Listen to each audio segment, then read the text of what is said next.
سوال ہے اگر سر کے اوپر کپڑا نہ ہو تو وضو ہو جاتا ہے، اور اگر کھانا بھی بغیر ڈھکے سر کھایا جائے تو کیا گناہ ہے؟ بے ادبی ہے، یعنی ایک انفارمل وے میں کھانا، لیکن گناہ نہیں ہے. ٹھیک ہے، سر کے اوپر کپڑا نہ ہو تو وضو نہیں ہوتا. ہوتا ہے کہ نہیں ہوتا؟ ہو جاتا ہے.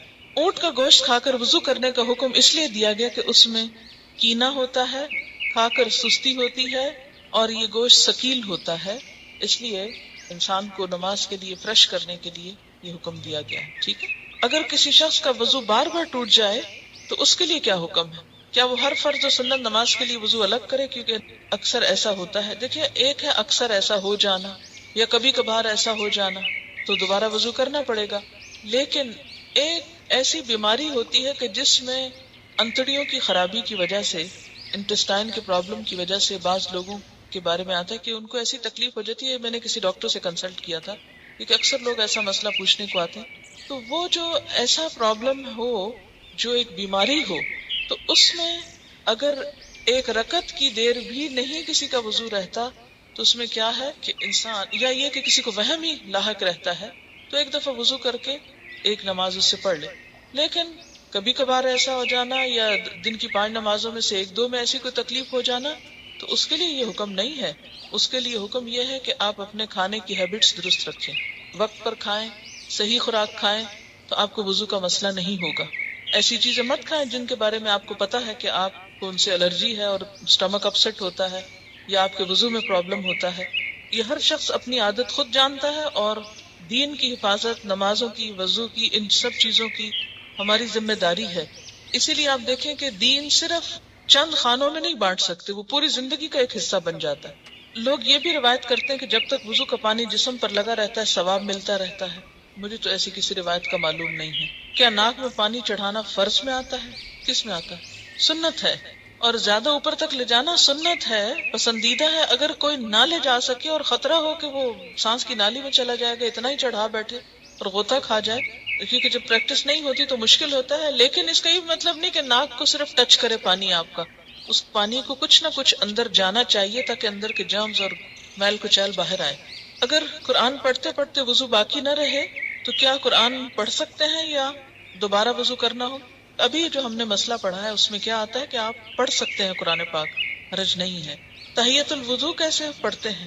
اس میں یہ کہ وضو کرنے کے فوراً بعد پڑھتے ہیں. یہ نہیں کہ 1 گھنٹہ پہلے آپ نے وضو کیا اور اب آپ تحیۃ الوضو پڑھنے لگے ہیں. یہ وضو کرتے ہی جو 2 نفل پڑھے جاتے ہیں وہ تحیۃ الوضو کہلاتے ہیں، اور ان کا بہت اجر اور ثواب ہے. اگر ساری نمازوں میں نہ پڑھ سکیں تو فجر کی نماز میں پڑھ لیں، آپ تہجد میں پڑھ لیں، ایک دفعہ دن میں کوشش کریں کہ پڑھ لیں. آپ کو معلوم ہے کیوں کتنا اجر ہے اس کا؟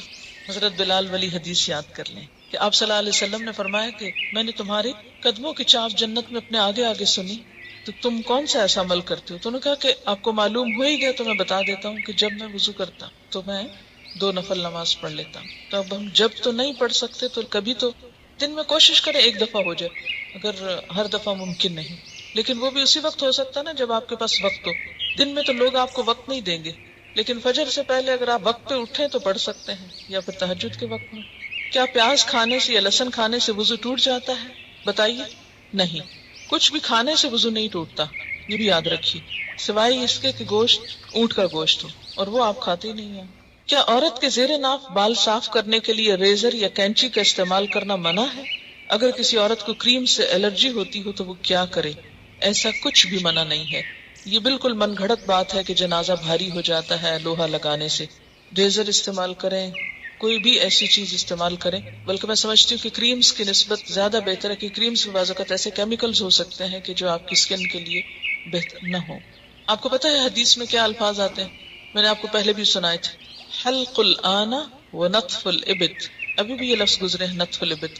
حلق الآن، حلق کہتے ہیں اس طرح استعمال کرنا یا ریزر استعمال کرنے کو، یعنی زیر ناف بال ریزر سے صاف کیے جائیں اور انڈر آرمز بال جو ہیں ان کو اکھیڑا جائے. بہت سے لوگ شروع میں ہی جب بال نرم ہوتے ہیں بچیوں کو تو بتا دیتے ہیں، پھر وہ نکلتے بھی بہت کم ہے. یعنی ویکسنگ جس کو آپ کہتے ہیں، ویکس استعمال کی جائے انڈر آرمز کے لیے. لیکن اگر تکلیف ہوتی ہو تو مجھے یہ سمجھ میں نہیں آتی کہ باقی سب جگہوں کی تکلیف نہیں ہوتی، لیکن جہاں سنت کا معاملہ وہاں تکلیف ہوتی ہے. یہ پسندیدہ ہے، اگر نہیں تو انڈر آرمز بھی اگر آپ ریزر استعمال کرنا چاہیں تو کر سکتے ہیں. ٹھیک ہے، وضاحت کر دیجئے کہ انگلیوں کا خلال جو ہے وضو شروع کرتے وقت یہ کس وقت کرنا ہوگا؟ جب آپ بازو دھو لیں، مسح کر لیں، پاؤں دھونے سے پہلے۔ موزوں کے مسح سے کیا مراد ہے؟ کیا اس کا مطلب یہ کہ ہاتھ گیلے کر کے موزوں کے اندر لے جائیں یا پھر پیروں پر ہی پھیر لیے جائیں؟ یا اس کا مطلب ہے کہ ہاتھ گیلے کر کے موزوں کے اوپر ہی پھیر لیے جائیں؟ اس طرح جوتوں کے مسح کے بارے میں بتا دیں۔ مسح کا طریقہ یہ ہے کہ پانی سے ہاتھ گیلے کیے جائیں اور پاؤں کی انگلیوں سے ہاتھ شروع کر کے اوپر پنڈلی تک لے جایا جائے، اس سے مسح ہو جاتا ہے۔ نیچے کی طرف سے یعنی تلوے کی طرف سے ہاتھ پھیرنے کی ضرورت نہیں۔ حضرت علی رضی اللہ تعالیٰ عنہ کا قول آپ کو یاد ہوگا کہ اگر دین جو ہے وہ عقل پر مبنی ہوتا تو پاؤں کے نیچے سے ہاتھ پھیرے جاتے، کیونکہ زیادہ میلا حصہ تو نیچے کا ہوتا ہے، لیکن سنت یہی ہے کہ اوپر سے ہاتھ پھیرے جائیں۔ اگر کوئی شخص ایک ہی دفعہ دھوتا ہے تو وضو ہو جاتا ہے، لیکن ثواب کس میں ہے؟ 3 دفعہ دھونے میں، اور اس سے آگے بڑھ کر 4 دفعہ دھونے میں ثواب نہیں، ناپسندیدہ ہے، زیادتی ہے، اسے اچھا نہیں سمجھا گیا۔ آپ صلی اللہ علیہ وسلم ناراض ہوئے، ٹھیک ہے۔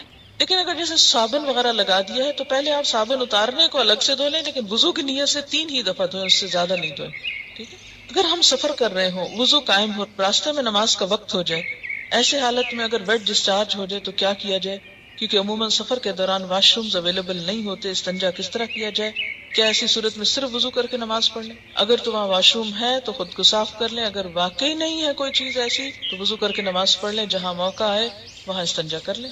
اگر وضو کے لیے بھی پانی نہ ملے تو ایسی حالت میں صرف تیمم کر کے نماز پڑھ لی جائے؟ جی ہاں، کیونکہ سفر کے دوران ایسی مشکلات پیش آتی ہیں۔ نیز یہ کہ ایسی صورت میں کپڑے بدلنا یا ان کو کہیں ٹھہر کر پاک کرنا ممکن نہیں ہوتا تو کیا کیا جائے؟ انسان کو جب پتا ہے کہ اس کی ایسی کوئی کیفیت ہے تو اس کے لیے کچھ نہ کچھ پیڈ وغیرہ یا کوئی چیز استعمال کر لے کہ جس کو وقت ضرورت پر ہٹا کر انسان مکمل پاکی کی حالت میں نماز پڑھ لے۔ لیکن اگر کوئی بھی ایسی صورت نہ ہو تو معذوری کے احکامات عام حالات سے مختلف ہوتے ہیں، اس میں ان چیزوں کی رخصت ہوتی ہے۔ ماربل پہ تیمم نہیں ہوتا، صعیدن مٹی پہ ہوتا ہے، پتھر پہ نہیں۔ جس چیز پر مٹی نہ ہو اس پہ تیمم نہیں ہوتا، جیسے کپڑے کے اوپر مٹی ٹھہرتی نہیں، اندر جذب ہو جاتی ہے نا، تو اس سے نہیں ہوتا۔ تیمم مٹی سے ہوتا ہے، پاؤڈر سے بھی نہیں ہوتا۔ وضو کرتے ہوئے ناک میں پانی ڈالنے کا ایک طریقہ یہ بتایا جاتا ہے کہ دائیں ہاتھ سے چلو بنا کر پانی لیں اور ناک میں چڑھائیں، اور بائیں ہاتھ کی چھوٹی انگلی سے ناک صاف کریں، خلال کریں ناک کے اندر۔ جی ہاں، اگر ضرورت ہو تو خلال کریں، ورنہ ناک کا خلال کوئی سنت نہیں ہے، ٹھیک ہے۔ صرف پانی ڈال کر اس کو نکال کر جھاڑنا ناک کو کافی ہے۔ کسی کو وائٹ ڈسچارج زیادہ ہوتا اور نماز کے دوران ہی ہونے لگے تو کیا کیا جائے؟ ایک دفعہ وضو کر کے پوری نماز پڑھ لے، ٹھیک ہے، کیونکہ بعض اوقات شک بھی ہوتا ہے، اور شک کا علاج کیا کہ ایک دفعہ آپ نماز شروع کریں تو بس پھر کنسیڈر نہیں کریں اس کو۔ اسی طرح بعض لوگوں کو ایک وہم کی بیماری ہوتی ہے۔ ایک شخص آپ کے پاس شاید آیا اور اس نے پوچھا کہ میں وضو سے تسلی نہیں ہوتی۔ آپ کو معلوم ہے وضو کے اوپر ایک شیطان مقرر ہے جس کا نام ہے ولہان، جس کا کام ہی صرف یہ ہے کہ وہ وضو میں خلل ڈالے، کہ شک ڈالے، وضو نہیں ہوا، کچھ خشک رہ گیا، شاید ٹوٹ گیا تمہارا وضو، شاید تمہارے جسم سے پھر کچھ نکل آیا۔ ایسے میں انسان بالکل اس کی کچھ نہ سنے، ایک دفعہ وضو کر کے بس نماز پڑھ لے، اپنے ساتھ سختی برتے، بالکل دوبارہ وضو کرنے کی ضرورت نہیں، الا یہ کہ کوئی واضح علامت ہو کہ جس سے پتہ چلے کہ وضو باقی نہیں رہا، جس کا ذکر کتاب میں آ چکا ہے۔ میں نے کسی کتاب میں پڑھا تھا کہ 2 میل تک پانی نہ ہو تو تیمم کر سکتے ہیں۔ اگر گھر میں پانی نہ اور فجر کی نماز پڑھنی اور غسل جنابت کرنا ہو تو کیا کریں؟ اگر ہمسایوں سے صبح صبح پانی مانگیں اور ہو سکتا ہے کہ وہ دینا پسند نہ کریں اور انہیں خود ضرورت ہو، ایسے میں کیا تیمم کر سکتے ہیں؟ جی ہاں، کر سکتے ہیں ایسے میں تیمم، اس لیے کہ بسا اوقات جب پانی نہیں ہوتا تو اکثر گھروں میں نہیں ہوتا، بجلی نہیں ہوتی ہے، اور بلا وجہ دوسروں کو تکلیف دینا، کسی حدیث سے یہ نہیں پتہ چلتا کہ 2 میل یا 3 میل کی بات، وہ تو ایک احتیاطاً یہ بات کہی گئی کہ مثلاً اگر کنواں ہے گھر سے چند قدم کے فاصلے پر، انسان سستی کے مارے وہاں سے پانی نہ لینے جائے۔ ایک حدیث میں آتا ہے کہ اللہ تعالیٰ کی دی ہوئی رخصتوں کو استعمال کرنا بھی اللہ تعالیٰ کے لیے اتنا ہی پسندیدہ ہے جتنا اس کی لگائی ہوئی پابندیوں کو اختیار کرنا۔ اگر سر میں مہندی لگائی جائے تو کیا اس پر سر کا مسح ہو سکتا ہے وضو کرنے کی صورت میں؟ جی، گیلے ہی بال ہوتے ہیں نا، اگر بالکل مہندی اس طرح تو شاید نہیں لگتی کہ اس میں سے بال کچھ بھی نظر نہ آئے، ہو سکتا ہے، لیکن اگر اس کے اوپر آپ نے کچھ اور پہن لیا ہے تو وہ نہ پہنے، جیسے پلاسٹک وغیرہ کا کچھ بیگ، یہ شاور کیپ۔ مسواک کرتے ہوئے اگر ساتھ ساتھ دعا کریں دل میں اور ذکر کریں اور اس کو سنت کی نیت سے نہیں ایسے ہی، تو کیا یہ درست ہے؟ تو کیا ساری دعائیں منہ میں مسواک ڈال کے یاد آتی ہیں؟ اور اس وقت یعنی مسواک کرتے ہوئے مسواک کریں اور جلدی جلدی نکلیں، وہاں سے کہیں اور جا کے دعائیں کریں مصلی پہ بیٹھ کر۔ کہتے ہیں منہ سے زور سے کہکا مارنے سے وضو ٹوٹ جاتا ہے. یہاں صبح سے آپ وضو کر کے آتے ہیں اور آپ کو ہنسایا جاتا ہے اور بات بات پہ آپ کہکے لگاتے ہیں تو اس سے وضو ٹوٹ تو نہیں جاتا. نہیں، نماز کی حالت میں اگر کہکا لگایا جائے تو نماز ٹوٹ جاتی ہے، وضو نہیں ٹوٹتا. کیا انڈر لیگز بال ویکس کر سکتے ہیں؟ آپ کی مرضی ہے، منع نہیں ہے. وضو کرتے وقت اگر بسم اللہ پڑھنا بھول جائیں تو کیا وضو دہرائے نہیں، ہو جاتا ہے وضو. مغرب کے بعد ناخن نہیں کاٹنے چاہیے، ایسی کوئی بات نہیں. ناک میں پانی چڑھانا سائنسز کے علاج کے لیے مفید ہے. کسی نے کمنٹ بھیجا حاجت کے نفل کے لیے کیا الگ وضو کرنا ہوگا؟ آپ نے حدیث پڑھی تھی کہ آپ صلی اللہ علیہ وسلم نے فتح مکہ کے موقع پر ایک ہی وضو سے کئی نمازیں ادا کی تھی. شیرٹن میں ایک آنٹی واش روم کے ٹائلز پر تیمم کر رہی تھی. میں نے کہا ٹائلز کی دیوار پہ تیمم نہیں ہوتا، لیکن وہ کرتی نہیں. جی ہاں، ٹائلز پہ تیمم نہیں ہوتا اس لیے کہ وہ تو پکی ہوئی مٹی ہے، سعیدن طیبن ہے جس کے اوپر ہوتا ہے، تو وہ سعید کی اس میں نہیں آتا. اور دوسرا یہ کہ واش روم کے اندر تیمم کی وجہ کیا ہے آخر؟ کیا صرف تھک جرابوں پر مسح ہوتا ہے؟ آج کل تھن ساکس پر مسح نہیں کیا جاتا. بات یہ ہے کہ جب جراب کا لفظ آیا تو تھن تھک کی بات نہیں کی گئی. بات یہ ہے کہ اس تکلیف سے بچانا مقصود ہے کہ آپ اسے بار بار اتارے. ہاں، پھٹی ہوئی جرابیں نہ ہوں کہ جس میں بہت بڑے بڑے ہولز ہوں کہ وہ ساری سکن ایکسپوز ہو رہی ہے، یا ایسی باریک ہو کہ نیٹ کی بنی ہوئی کہ جو جراب کم اور پاؤں زیادہ نظر آ رہا ہو. تو یہ چیز آپ خود دیکھ لیجئے. اگر مہندی لگی ہو تو کیا وضو ہو جائے گا؟ جی بالکل ہو جائے گا، کیونکہ مہندی رکاوٹ نہیں بنتی پانی میں. ہاں، اگر ایسی کوئی چیز آپ نے لگائی ہے کہ وہ چھلکا بن گیا اور اس کے اوپر سے اتر رہا ہے تو وہ اور بات ہے. کسی بھی چیز کے لگنے کے بعد اگر پانی اس کے ریشے تک پہنچ جائے، ویٹ ہو جائے، وہ سارا دھل جائے، اس کے اندر سے پانی گزر جائے تو کوئی بھی چیز منع نہیں ہے. ہاں، اگر کوئی چیز پانی کے اور اس سکن کے درمیان بیریئر بن جائے، کوٹنگ ایسی ہو کہ پانی سکن کو ٹچ نہ کرے تو پھر ٹھیک نہیں. کتے کے بارے میں سوال ہے کہ کپڑے کو لگ جائے تو نماز پڑھ سکتے ہیں؟ جی، اگر ڈرائی ہے تو ٹھیک ہے، کوئی حرج نہیں، لیکن اگر ویٹ کتا ہے یا اس کے چھینٹے آپ کے اوپر آ گئے ہیں تو درست نہیں. کیا عورتوں کا ختنہ جائز ہے؟ کیوں؟ آپ کس دنیا میں رہتے ہیں؟ کس دنیا میں رہتے ہیں؟ مجھے حیرت ہوتی ہے بعض دفعہ آپ کی حیرت پر. آپ کو پتا ہے بعض افریقن کنٹریز میں یہ رواج ہے.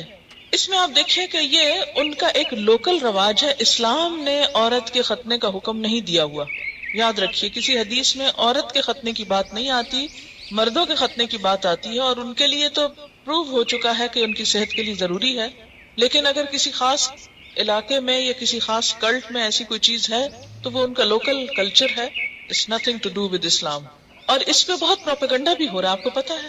میں نے خود کئی جگہ پر یہ پڑھا ہے کہ اسلام نے عورت پہ بڑے ظلم جو ڈھائے ہیں، ان میں سے ایک ظلم یہ بھی ہے کہ بعض علاقوں میں عورت کے ختنے ہوتے ہیں. یہ اسلام نے ظلم نہیں ڈھایا، یہ لوکل کلچر کی بات ہے. اور اگر کسی علاقے کا کلچر ایسا اور پھر انہوں نے اسلام قبول کر لیا اور کلچر بھی ساتھ ساتھ رکھا. اب مثلاً آپ کسی دن یہ پروپیگنڈا شروع کر دیں کہ جو کانچ کی چوڑیاں ہوتی ہیں اگر ٹوٹ جائیں تو عورت بیچاری کا وہ خون نکال دیتی ہیں اور یہ بڑا ظلم ہے، اس لیے ان کو بنانا بند کرنا چاہیے. تو اب یہ اسلام نے تھوڑی آپ کو کہا کہ آپ کانچ پہنیں. آپ کا لوکل کلچر ہے، کسی اور ملک میں ایسا نہیں ہوتا، تو آپ کی مرضی، آپ پہنے نہ پہنے، پہنے تو احتیاط کریں، نہیں پہنے تو نہ پہنے. بہت ساری چیزیں ایسی ہیں کہ جس میں اسلام نے نہ کرنے کو کہا ہے اور نہ چھوڑنے کو کہا ہے. بہت سے لوگ کہتے ہیں کہ دیوار پر ہاتھ مار کر تیمم ہو جاتا ہے، اگر اس پر مٹیوں کے قرآن پاک کی آیت کیا ہے؟ سعیدن طیبن. پلین میں پانی موجود ہے، واش روم بھی ہے، لیکن جا کر کرنا مشکل ہے، تو کیا تیمم کر کے نماز پڑھ سکتے ہیں؟ وہاں وضو کی جگہ کتنی ہوتی ہے یہ بھی بتائیے. دوسری بات یہ کہ جو لمبی فلائٹس ہوتی ہیں اس میں بعض حضرات وضو کر کر کے پانی اس طرح ختم کر دیتے ہیں کہ اس کے بعد میں جانے والوں کو بیچاروں کو ہاتھ دھونے کے لیے بھی کچھ نہیں ملتا. میں خود اس بات کی عینی شاہد ہوں.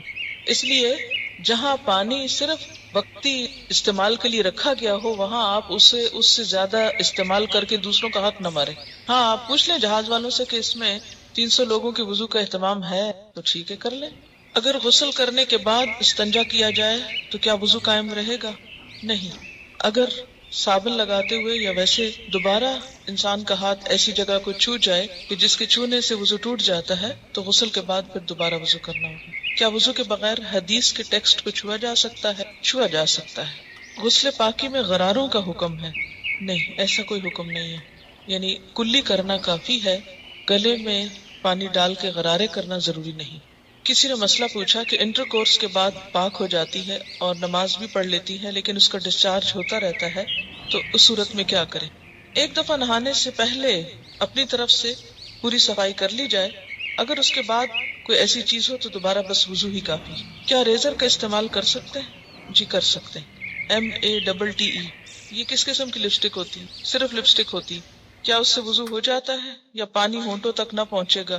میں نے کبھی لگائی نہیں، اس لیے مجھے پتہ ہی نہیں کہ یہ کیسی لپسٹک ہے. یاد رکھیں کہ چھوٹے چھوٹے سوال اس طرح کے پوچھنے کے بجائے شریعت کا ایک اصول یاد رکھیں. ہر وہ چیز جس سے پانی سکن تک پہنچنے میں رکاوٹ نہیں ہوتی اس سے وضو ہو جاتا ہے. کوئی بھی چیز جس کے لگنے سے پانی سکن کو نہیں چھوتا، ہاں وہ کچھ بھی ہو، وضو نہیں ہوگا. وضو کرنے کے بعد اگر ٹی وی دیکھیں تو کیا وضو ٹوٹ جاتا ہے؟ اس میں بھی کیا اصول کار فرمائے؟ یہ میں نے سوال، مجھے معلوم تھا کہ یہ کوئی ایسا نہیں، لیکن میں نے جان بوجھ کے پڑھا ہے. کیوں جان بوجھ کے پڑھا ہے؟ اس سے آپ کو سکھانا. کہتے ہیں نا کہ ضروری نہیں کہ ایک بہت اچھے سوال سے انسان سیکھے، بعض اوقات ایک ایسے مذاق خیز سوال سے بھی کچھ سیکھ سکتے ہیں آپ. کیوں؟ اس لیے کہ جب تک شریعت کے جو احکامات ہیں ہمارے لیے ان کی علت نہیں معلوم ہوگی، وجہ نہیں معلوم ہوگی، اس وقت تک ہم سمجھ نہیں پائیں گے. پہلی بات تو یہ کہ وضو ٹوٹنے کے اسباب یا علت کیا ہے، کیا وجہ ہے کہ شریعت نے دوبارہ وضو کرنے کے لیے کہا ہے؟ کہ جسم کے اندر سے ناپاک ڈسچارج جب نکلتا ہے، مثلا بہت سے لوگ مجھ سے پوچھتے ہیں بچوں کو دودھ پلانے سے وضو ٹوٹ جاتا ہے؟ نہیں ٹوٹتا. اس طرح تو ماں کو ایک عذاب میں ڈال دیا جائے کہ بچے بعض اوقات ایسے ہوتے بہت تنگ کرتے ہیں، ان کو ایک عادت ہو جاتی، جو بچے بڑے ہوتے ہیں ان کو عادت ہو جاتی کہ ہر تھوڑی دیر میں آ کے ماں کو تنگ کرتے ہیں کہ دودھ دو. بعض اوقات ماں کو مارنا شروع کر دیتے ہیں، پریشان کرتے ہیں. اب ماں صرف اس لیے مار کھاتی نہیں کہ میرا وضو ہے. اور بعض اوقات یہ کہ 2 سنت پڑھی آپ نے اور فرض پڑھنے کے درمیان میں بچے نے شور مچانا شروع کر دیا. بجائے اس کے کہ آپ فرض پڑھیں، آپ پہلے کیا کریں، اسے دودھ پلا لیں. اور آپ اس لیے نہ پلائیں کہ وہ میرا وضو نہیں رہے گا تو بچہ شور مچا مچا کے سب کو جگا ڈالے. اور پھر یہ کہ آپ نماز میں بھی کوئی توجہ نہ ہو کہ وہ چیختا ہے چلاتا رہے، میں پہلے نماز پوری کر لوں پھر دودھ پلاؤں گی. تو اسلام نے ایسے احکام نہیں دیے. اس میں کیا حکم ہے کہ آپ دودھ پلا سکتے ہیں. اسی طرح بعض اوقات زکام ہو جاتا ہے آپ کو، تو زکام سے وضو نہیں ٹوٹتا آپ کا، اگرچہ وہ ناک سے کوئی ناپاک ڈسچارج بھی نہیں، لیکن اس کو صاف بھی نہیں کہہ سکتے، طیب بھی نہیں آتا، ہاں اس سے بھی وضو نہیں ٹوٹتا. اسی طرح آنسو ہے، آنسو سے بھی وضو نہیں ٹوٹتا. ایک شخص ایک گھنٹہ رو لیا ہے اور اس کے بہت آنسو بہ لیے، تو اس سے بھی اگر زیادہ بہا سکتا ہے تو بہا لے اپنا دل ٹھنڈا کرنے کو، وضو نہیں ٹوٹے گا. ٹھیک ہے. تو عربی میں ایک اصطلاح استعمال ہوتی ہے، اگر وہ یاد رہے آپ کو تو بہت آسانی ہو جائے گی، کہ سبیلین سے جو کچھ نکلتا ہے اس سے وضو ٹوٹتا ہے. سبیلین 2 راستوں کو کہتے ہیں، یعنی ناپاک ڈسچارج کے 2 راستے جو ہیں، سبیل کہتے ہیں نا راستے کو، تو سبیلین دونوں راستوں سے. اور اس سے مراد یعنی یہ ایک ٹرم استعمال کی جاتی ہے بجائے ان دونوں جگہوں کے نام لینے کے. گفتگو میں جو الفاظ انسان استعمال کرتا ہے اس سے انسان کی شخصیت کی عکاسی ہوتی ہے کہ اس کا مزاج کیسا ہے. جن کا مزاج گندا ہو وہ گندی باتیں کرنے اور گندے الفاظ بولنے کو انجوائے کرتے ہیں، لیکن ایمان، گندگی اور ناپاکی اور یہ تمام چیزیں جو ہیں یہ ایک دوسرے کی ضد ہیں. یہ انسان کی ضروریات میں سے تو ہیں، اسی لیے انسان کیا کہتا ہے، اپنی ضرورت سے فارغ ہونا. ایک بہترین لفظ ہے جو مطلب بھی پورا کرتا ہے اور ان الفاظ میں بھی کوئی قباحت نہیں ہے، کوئی شناعت نہیں ہے. اسی طرح جب سبیلین کا لفظ بولا جاتا ہے تو اس لفظ کے سمجھنے میں آپ کو تو دقت نہیں ہے، کیونکہ آپ عربی پڑھتے ہیں، قرآن پڑھتے ہیں، آپ کو اتنا معلوم ہے لفظ. جو چیز وضو لازم کرتی ہے وہ کیا ہے؟ سبیلین سے کسی چیز کا اخراج، ڈسچارج. ٹھیک. بعض ڈسچارجز سبیلین سے صرف وضو کو ضروری کرتے ہیں اور بعض سے غسل بھی فرض ہو جاتا ہے. ٹھیک. جہاں تک خون کے نکلنے کا تعلق ہے، سبیلین کے علاوہ اگر جسم کے کسی حصے سے خون نکلتا ہے، مثلا دانت سے نکسیر پھوٹ گئی، کہیں اور کٹ لگ گیا، جسم سے خون نکل آیا، اس کے بارے میں 2 آراء ہیں، اختلاف ہے. سبیلین میں کوئی اختلاف نہیں، یاد رکھیے، سبیلین کے اخراج میں کوئی بھی اختلاف نہیں. سب کے ہاں ایسے ڈسچارج سے کسی بھی چیز کے نکلنے سے وضو نہیں رہتا، لیکن خون اگر سبیلین میں سے نکلے تو وضو نہیں رہے گا، مگر جسم کے کسی اور حصے سے، مثلا دانت سے، ناک سے یا ہاتھ سے. اس کے بارے میں 2 رائے ہیں. 2 کون سی رائے ہیں؟ ایک رائے یہ ہے اگر اتنا نکلے کہ ایک قطرہ بن کے بہہ جائے، بہنے والا خون نکلے تو وضو نہیں رہتا. ٹھیک ہے. بہنے سے مراد کیا ہے؟ مثلا کٹ لگا، پہلے رشتہ رہا، پھر کٹھا ہو کے ڈراپ گر گیا تو وضو ٹوٹ گیا. ایک یہ رائے. دوسری رائے کیا ہے اس میں کہ نہیں اس سے وضو نہیں ٹوٹتا، اور وہ دلیل کیا دیتے ہیں کہ حضرت عمر رضی اللہ تعالیٰ عنہ کو جب نماز میں شہید کیا گیا تھا تو انہوں نے نماز چھوڑی نہیں، یا حضرت علی رضی اللہ تعالیٰ عنہ کا جب تیر نکالا گیا تھا نماز کی حالت میں تو انہوں نے نماز توڑی نہیں تھی. ظاہر ہے تیر نکلا تو کیا خون نہ نکلا نا. ہاں اسی طرح اگر آپ نے وضو کیا ہے، بعض اوقات ایسا ہوتا ہے نا کہ وضو کر کے آپ ہٹنے لگتے ہیں کہ آپ کو منہ محسوس ہوتا ہے، آپ دوبارہ اسپٹ کرتے ہیں تو کیا ہوتا ہے، اس میں کچھ ریڈش سا محسوس ہوتا ہے کہ لگتا ہے کہ مسوڑوں سے خون آ گیا. اب اس میں وضو کی ایسی ضرورت نہیں ہے. اسی طرح بعض اوقات نماز پڑھتے پڑھتے کسی کی نکسیر چھوٹ جاتی ہوتا ہے نا، بعض لوگوں کو تکلیف ہوتی ہے. نکسیر کا معنی پتا ہے آپ کو؟ جو بلڈ ناک سے آتا ہے، بیماری ہوتی ہے. یا اسی طرح آپ بیٹھے کوئی کام کر رہے تھے، سوئی سے سوئی ایک دم لگ گئی جسم کے کسی حصے میں تو تھوڑا بہت خون رس گیا. یا بعض اوقات ایسا ہوتا ہے کہ کوئی پھوڑے وغیرہ نکل آتے ہیں، ہے نا. اچھا ان پھوڑوں سے کچھ نہ کچھ تھوڑا تھوڑا رشتہ رہتا ہے، پس نکل آتی ہے کچھ یا کسی کو کوئی اور چوٹ لگ چکی ہوتی ہے. تو نماز پڑھتے میں کیا ہوتا ہے، اوپر کھڑے ہوئے نیچے بیٹھے زمین پہ، اس سے وہ پریشر آیا کسی جگہ پر تو خون اور نکل آیا. اس سے یہ نہیں کہ وضو بھی ٹوٹ گیا اور نماز بھی ٹوٹ گئی، نہیں، نماز کنٹینیو کریں. تو تھوڑا بہت اس طرح کا اگر بلیڈنگ وغیرہ ہوتی ہے تو اس کو اگنور کیا جا سکتا ہے. اسی طرح آپ وضو کر کے کھڑے ہیں، ناک سے زکام آ رہا ہے کوئی فرق نہیں پڑتا، رو رہے ہیں آپ، رو رہے ہیں کوئی بات نہیں. یا منہ سے رال ٹپک گئی، بعض لوگوں کو بیماری ہو سکتی ہے منہ سے رال ٹپکنے کی، سوتے میں تو ٹپکے گی تو وہ تو پھر ویسے ہی وضو نہیں رہے گا. لیکن بعض اوقات ایسا ہوتا ہے نا کہ بعض لوگ جیسے کمزور ذہن کے ہوتے ہیں یا مریض ہوتے ہیں، یا اسی طرح تھوک دیا آپ نے، تھوک ہے یا تھوک میں بلغم وغیرہ ہے تو اس سے وضو نہیں ٹوٹتا. سمجھ گئے یہ بات؟ اگلا سوال ہے، وضو کے بعد اگر بچے کا پیشاب یا بہانہ ہاتھ پر یا جسم پر یا کسی دوسرے حصے پہ لگ جائے تو اس نجس جگہ کو دھونا کافی ہے یا وضو کرنا ہوگا؟ صرف اس جگہ کو دھو لیں اچھی طرح، دوبارہ وضو کی ضرورت نہیں. اگر ہم باوضو ہوں اور نامحرم کی نظر ہمارے چہرے پر پڑ جائے تو کیا ہمارا وضو ٹوٹ جائے گا؟ جیسے گھر میں دیور وغیرہ ہوتے ہیں، نہیں، اس سے بھی وضو نہیں ٹوٹتا. پھر وہی بات ہے، وہی اصول یاد رکھے جو میں نے آپ کو بتایا ہے کہ بنیادی طور پر وضو کس چیز سے ٹوٹتا ہے. ٹھیک ہے. نماز پڑھتے ہوئے چھینک آ جائے اور چند قطرے پیشاب کے نکل جائیں تو کیا نماز لوٹانی چاہیے؟ بالکل لوٹانی چاہیے، الا یہ کہ کوئی شخص مستقل مریض ہے ایسا، یا اس کو پتہ ہی نہیں چلا کہ اس کے ساتھ ایسا ہو گیا تو وہ اور بات ہے. لیکن کبھی کبھار ایسا ہو جائے تو اس سے وضو نہیں رہتا. یعنی مریض کیا ہے، یعنی بعض اوقات بہت بوڑھے لوگ ہوتے ہیں تو ان کے اعصاب کمزور ہو جاتے ہیں، وہ خود پہ کنٹرول نہیں رکھ سکتے، ان کو ایسے امراض لاحق ہو جاتے ہیں کہ ان کا پیشاب رستا رہتا ہے، پتہ ہی نہیں چلتا، ان کو فیل ہی نہیں ہوتا عام حالات میں، یا پھر کھانسی میں یا چھینک میں. تو ان کو ایک وضو سے جب نماز شروع کر لی تو اس کو پورا کر لیں. لیکن آپ جیسے نوجوان لوگ جن کے ساتھ کبھی کبھار ایسا ہو تو ان کے لیے حکم نہیں. وضو کرتے وقت ہم نے 3 دفعہ کلی کر لی، پھر محسوس ہوا دانت سے یا مسوڑوں سے خون آ رہا ہے، اس وقت کلی کریں جب تک خون نکلنا بند نہ ہو. جی ہاں، کلی کریں، اس لیے کہ خون کو چاہے اپنا ہی ہو اندر لے جانا درست نہیں. ٹھیک ہے. اللہ یہ کہ پتہ نہ چلے آپ مثلا کھانا کھا رہے ہیں تو ہو سکتا ہے کہ آپ کے مسوڑوں سے خون نکل کے کھانے میں شامل ہو کے اندر جاتا ہو، اس لیے نہایت ضروری ہے کہ مسواک اکثر کیا کریں تاکہ ایسی بیماری نہ ہو. ہم چند باتیں مسواک پہ بھی آج کرنا چاہوں گی اور امید ہے آپ نے عادت ڈال لی ہوگی. دانتوں کے خون وغیرہ کو کنٹرول کرنے کا بہترین طریقہ مسواک ہے. مسواک کے اندر ایسے کیمیکلز ہیں کہ جن کا سولوشن ان کے اوپر خود بخود ایک دوا کے طور پہ لگتا ہے، سمجھ رہے؟ اور اس میں فریش مسواک جو ہے وہ زیادہ بہتر ہے بنسبت سوکھے مسواک کے. اگر اس چیز کے آپ عادی ہو جائیں تو بہت سی قباحتوں سے آپ کو نجات مل جائے گی. بے شمار فائدے ہیں مسواک کے اور بہت تھوڑا ٹائم لگتا ہے. اگر سر پر تیل یا کریم لگائی ہو تو کیا وضو کے لیے اور باقی کے غسل کے لیے سر سے تیل کی چکناہٹ اور کریم اتارنا ضروری ہے؟ نہیں، اتارنا ضروری نہیں ہے.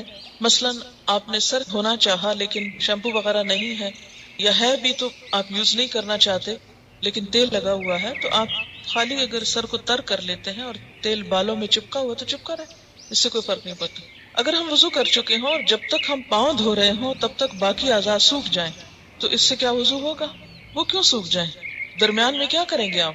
کیا دوران وضو کسی پارٹ کو پوچھنا جائز ہے؟ مثلا ایک پاؤں دھو کر پوچھ کر دوسرا پاؤں دھویا جا سکتا ہے؟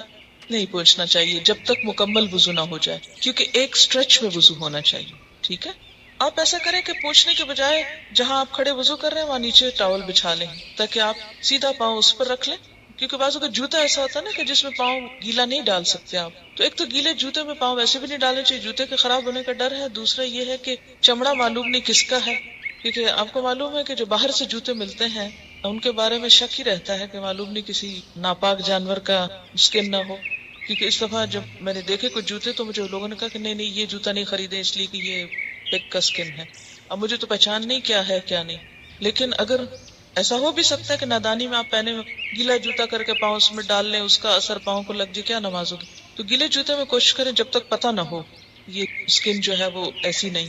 اور دوسری بات یہ ہے کہ سکھانے کے لیے آپ پہلے نیچے ٹاول رکھ لیں، اس پہ پاؤں کو رکھ لیں، اور پھر جب دوسرا پاؤں دھو لیں تو اکٹھے ہی نیچے اس کو صاف کر لیں. یعنی کوئی بھی کام درمیانے وضو بلا ضرورت ایسا نہ ہو کہ جو آپ کو ایک ہاتھ دھوئے پھر آپ دیکھیں اچھا وہ ایک چھکا لگ گیا جلدی آؤ دیکھو، وہ وہاں کھڑے کھڑے ٹیلی ویژن دیکھتے پھر واپس گئے جناب اچھا باقی وضو مکمل کرتے ہیں. نہیں، ایسا نہیں کرنا، ایک سٹریچ میں وضو کریں. بہت سے علماء کہتے ہیں اگر غسل کر لیا جائے تو وضو بھی ہو جاتا ہے، اب نماز پڑھ سکتے ہیں، دوبارہ وضو کرنے کی ضرورت نہیں. جی ہاں، یہ اسی لیے کہتے ہیں کہ آپ نے حدیث میں پڑھا کہ جب غسل کر رہے ہیں آپ تو سب سے پہلے آپ استنجا کریں گے، پھر اس کے بعد آپ وضو پورا کریں گے اور پھر جسم پہ پانی بہائیں گے اور وہ آپ کا وضو ہو جائے گا اس میں. اس لیے دوبارہ وضو کی ضرورت نہیں ہے کہ وہم کر کر کے بار بار اور یہ سوچنا کہ چونکہ کپڑے نہیں پہنے ہوئے تھے اس لیے وضو نہیں رہا، آپ دوبارہ پہن کے پھر وضو کو جاؤ. ایسی تکلیف کی ضرورت نہیں.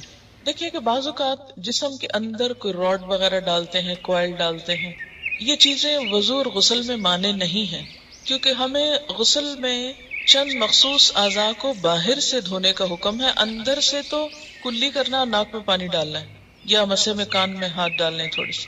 باقی تو یہ نہیں کہا کہ آپ کسی کی ٹانگ خدا نہ خاص ٹوٹ گئی اندر راڈ رکھا یا مثلاً دانت میں فلنگ کرا لیا آپ نے تو اس سے وضو اور غسل میں مانی، یا دانتوں کو کراؤننگ کرا لی تو اس سے فرق نہیں پڑتا. ٹھیک ہے. بچوں کو طہارت کرانے سے کیا ہمارا وضو ٹوٹ جائے گا؟ پرائیویٹ پارٹ کو ہاتھ لگانے سے وضو نہیں رہتا. اس سے یہ ہوتا نا کہ وضو دراصل تیاری ہے نماز کی، اور قد افلح المؤمنون الذین هم فی صلاتهم خاشعون، فلاح پا گئے وہ مومن جو اپنی نماز میں خشوع کرتے ہیں. نماز کے خشوع کے لیے ضروری ہے وضو کا اچھا ہونا یا باوضو ہونا. اب اگر آپ ایک ایسا کام کر کے نماز کے لیے کھڑے ہو رہے ہیں تو خشوع کہاں سے آئے گا جب تک طہارت کا پورا احساس نہیں. کوے یا کبوتر یا کسی اور جانور کی نجاست میں کیا کریں اگر کپڑے کو لگ جائے؟ اس نجاست کو آپ اتار دیں. خشک ہو تو رگڑ کر صاف کر دینے سے پانی وانی نہیں تو ٹھیک ہے، ختم ہو جائے گی. لیکن جو جانور گوشت کھاتے ہیں اور جو جانور حرام کھاتے ہیں جیسے بلی وغیرہ ہے، چوہا کھاتی، اس کی نجاست اگر کپڑے کو لگی تو کپڑے کو دھونا ہوگا. لیکن جیسے پرندے ہیں یا عموماً دانہ دن کا کھاتے ہیں تو ان کے کھانے سے اگر ان کی بیٹ کپڑے پہ پڑ گئی ہے اور کپڑا سوکھ گیا ہے، آپ نے اتارا اور اس کو رگڑ کے صاف کر لیا، اس نجاست کے اوپر سے اتار دیا اور تھوڑا بہت حصہ اس میں متاثر ہوا تو کوئی حرج نہیں. جی ہاں، کوا مردار اگر کھاتا ہے اور وہ بہت بڑی مقدار میں نہیں، اس کی نجاست چھوٹی موٹی ہے تو کوئی حرج نہیں. لیکن عام طور پر اس کے لیے کہا جاتا ہے کہ جیسے ایک کوائن کے برابر جگہ تک رخصت ہے، لیکن وہ نجاست جو ظاہر ہے وہ ہٹا دیجیے، وہ نہیں ہونی چاہیے ساتھ، جیسے جائے نماز وغیرہ پر. بعض اوقات ایسا ہوتا ہے نا کہ جیسے آپ نماز پڑھ رہے ہیں اور سر پہ کچھ پٹخا آ کے سمجھ نہیں آتی کہ یہ بارش کا قطرہ ہے یا کوئی اور چیز پڑی ہے آ کے، تو ایسے میں نماز نہیں توڑیے، پڑھ جائیے نماز. کیا وضو کرتے وقت باتیں کر سکتے ہیں؟ آپ ہی بتائیے مجھ کو. حرام نہیں ہے لیکن درست بھی نہیں، ادب کے خلاف. میں نے پہلے بھی عرض کیا کہ جب ہمارے وضو میں خشوع نہیں ہوگا، توجہ نہیں ہوگی تو نماز میں لطف نہیں آئے گا. آپ تجربہ کر کے دیکھ لیجئے، ایک وضو کیجئے توجہ سے اللہ کو یاد کرتے ہوئے، نماز کا سوچتے ہوئے، اور ایک کیجئے باتیں کرتے ہوئے، اور پھر نماز پہ کھڑے ہوئیے. آپ اپنے دل کی کیفیت میں واضح فرق پائیں گے. اچھا، اس کا یہ مطلب بھی نہیں ہے کہ اگر آپ وضو کر رہے ہیں اور اتنے میں بچہ آ کے کوئی چیز پوچھتا ہے کہ اماں فلاں چیز کہاں رکھی تو آپ اشارے سے کہیں نہیں پتا، تو یہ درست نہیں ہے. ایسا بھی دین کو سخت نہ بنائیں. چھوٹی موٹی بات ضرورت کی کر لیں، لیکن بے وجہ گپ شپ جیسے بچے شروع ہوتے ہیں تو لگے رہتے ہیں باتیں آدھا آدھا گھنٹہ، پانی بھی کھیلتے رہتے ہیں اور وضو بھی ہوتا رہتا ہے، تو یہ چیز روکنی چاہیے.